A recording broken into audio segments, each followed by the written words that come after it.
दोस्तों, ये जो आप लोगों की लड़ाई है, इसके अंदर मेरे पास जो साथी आते थे, मैं उनको ये कहता था, जोश के साथ होश की बहुत जरूरत है।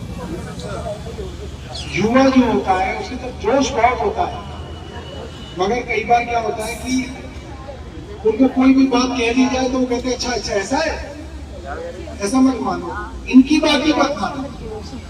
मैं जो कह रहा हूँ वो भी सच मत मानना, उसको परखना। आपके रिश्तेदारी में, आपकी जानकारी में, पड़ोसी में वकील भी होंगे आपके, उनसे भी पूछना भाई आम आदमी पार्टी के विधायक ये कह के गए,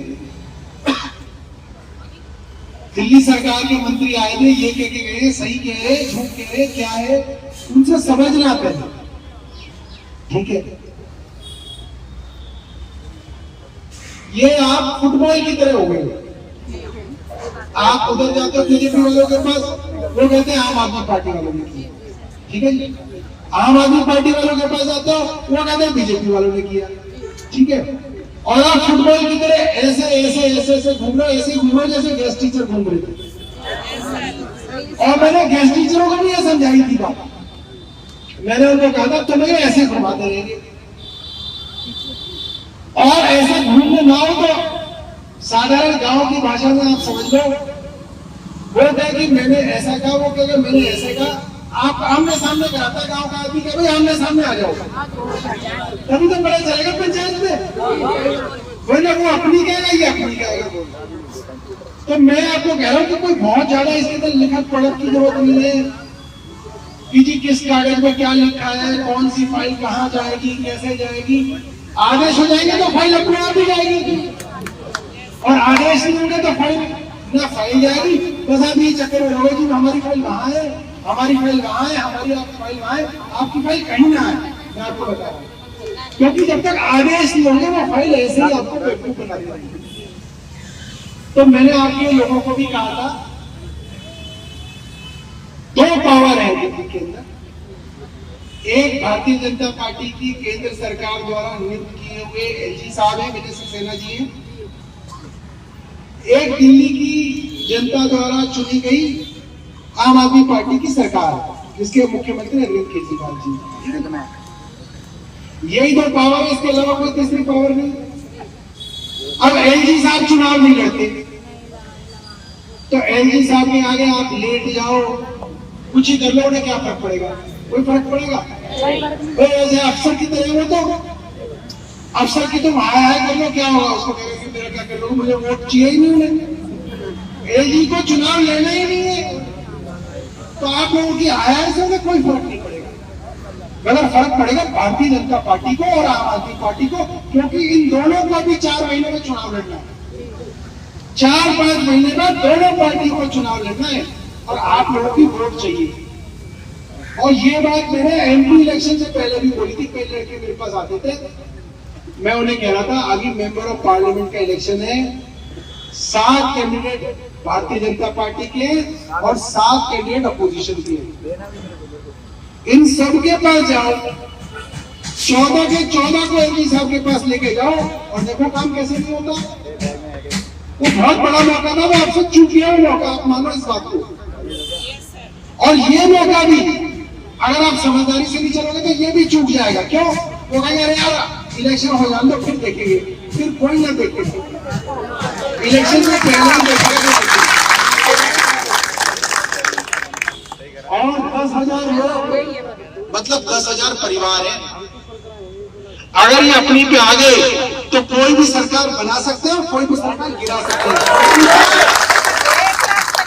और ये हिंसा की ताकत है आपकी। आप ये मत सोचो कि आपको किसी की बस फोड़नी है, आपको किसी के टायर की हवा निकालनी है, आपको किसी से झगड़ा करना है, कोई कुछ करने की जरूरत नहीं। अहिंसा की ताकत का इस्तेमाल करना है, अपनी वोट की ताकत का इस्तेमाल करना है। तो मैंने अब उनको ये बोला कि भाई भारतीय जनता पार्टी के 7 सांसद चुने गए, 8 इनके विधायक हैं, हमारे भी मित्र ही है, ऐसे कोई हमारी दुश्मनी नहीं है, मिलते रहते हैं।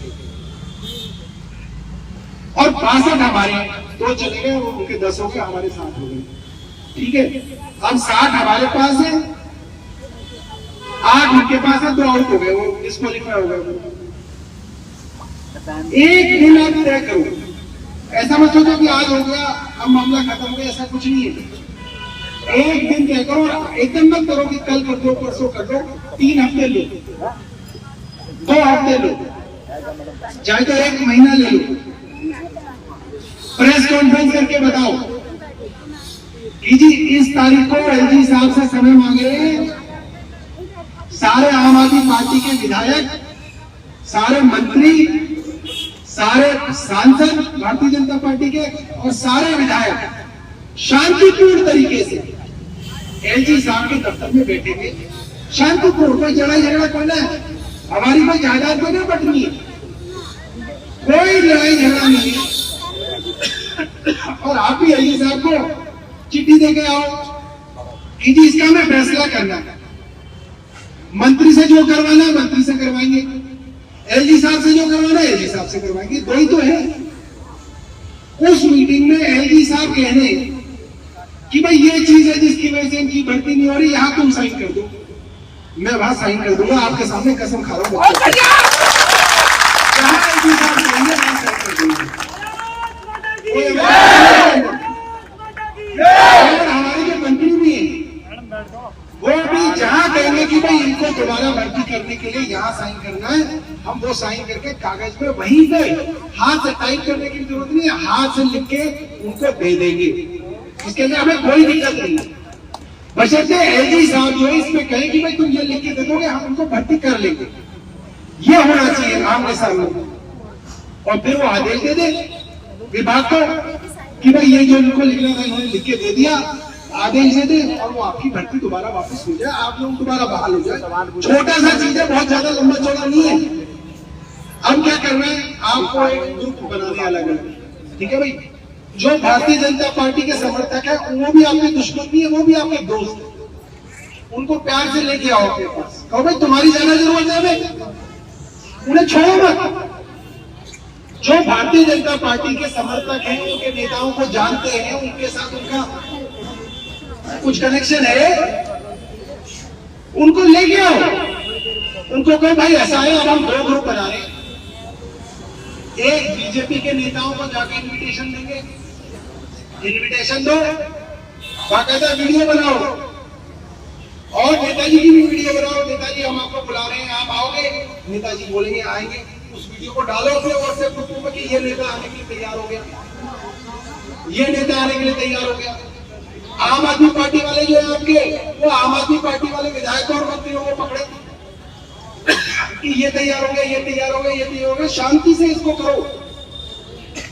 जब ये लोग तैयार हो जाएंगे, हम भी अपनी तरफ से, मैं आपको कहके जा रहा हूं, हम अपने मंत्री होने के नाते अपनी तरफ से एलजी साहब को हम चिट्ठी भी लिख देंगे कि जी ये तारीख जो है, हमारे जो बस मार्शल है उन्होंने तय की है, इस तारीख को हम आपसे मिलने आ रहे हैं, बस मार्शलों से भी 2-4 लोग आएंगे अंदर और बैठ के बात करेंगे, हम एलजी साहब को चिट्ठी देंगे, इसमें कोई दिक्कत नहीं है। अगर इसको हम शांति से आगे बढ़ाओ, कोई तारीख तय कर लो।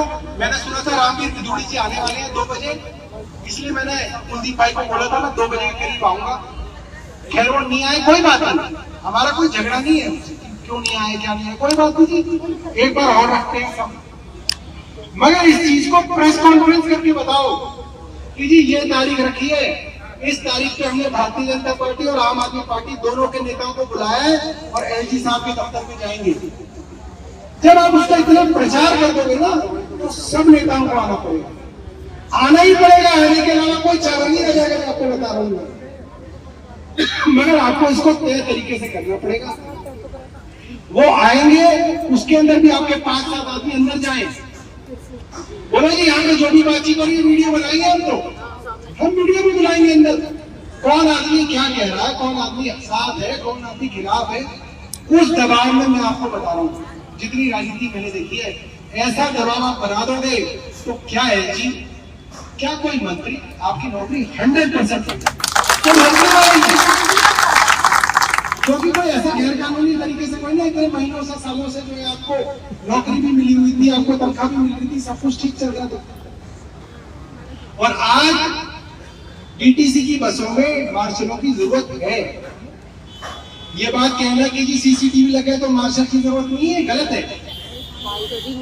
सीसीटीवी तो एलजी साहब के घर में भी लगे हुए हैं और सिक्योरिटी ले रखी है, कई कई चीज चलती है आगे पीछे। तो सीसीटीवी अलग चीज है, सिक्योरिटी अलग चीज है। तो ये कहना किसी अफसर का कि क्योंकि जी सीसीटीवी लग गया बसों में, पैनिक बटन लग गया तो मार्शलों की जरूरत नहीं है, पूरी तरीके से गलत बात है। मार्शलों की जरूरत दिल्ली ट्रांसपोर्ट कॉर्पोरेशन डीटीसी की बसों के अंदर जरूरत है। सरकार इसके लिए तैयार है और सरकार तो जा जाके बताती थी अलग अलग राज्यों में कि हमने बसों के अंदर मार्शल लगाए हुए। तो बहुत लंबी बात नहीं कहूंगा, छोटी बात कहूंगा, आप लोग इसके अंदर अपनी टीम बना लीजिए और इसको काम करिएगा। जब आप कहोगे मैं और हमारे विधायक और हमारे मंत्री आपके पास उपलब्ध हो जाएंगे और एलजी साहब से मिलने चलेंगे आप लोग।